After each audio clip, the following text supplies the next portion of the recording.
Hey everyone, and welcome back to the channel. If you're tuning in for the first time, make sure you hit that subscribe button and share this video with your friends.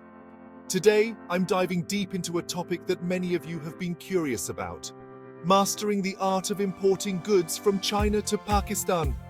So, let's start at the very beginning. Imagine you're sitting in Pakistan and want to order wholesale products from China. Where do you even begin, right?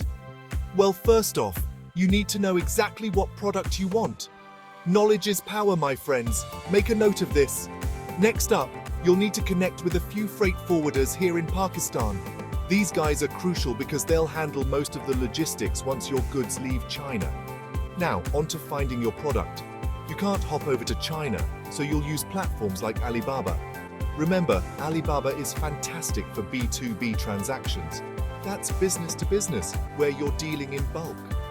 AliExpress, on the other hand, is more consumer-focused, perfect for smaller orders, but not so much for wholesale.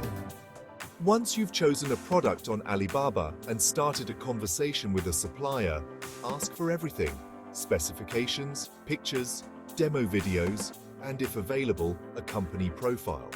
This information is crucial for your decision-making. When you're satisfied and ready to order, ask for a proforma invoice, PI, that includes the HS code and bank details. This document is your golden ticket. It'll outline everything from product details to payment terms.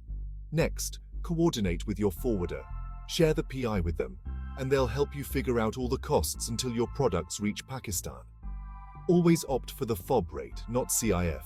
This means you're only paying for transportation to the nearest port, not all the way to Karachi.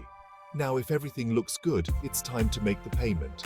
And if you run into any trouble, your forwarder can also assist with financial transactions. Finally, once everything is paid for and arranged, all that's left is for your goods to arrive. And remember, always ensure the packaging is secure. It's the key to receiving your products in top-notch condition. And there you have it. You're now ready to start importing from China like a pro. If you have any more questions, drop them in the comments below or shoot me an email. And as always, stay savvy and keep trading. Remember to like, subscribe, and hit that notification bell for more awesome content like this. Until next time, happy trading, everyone.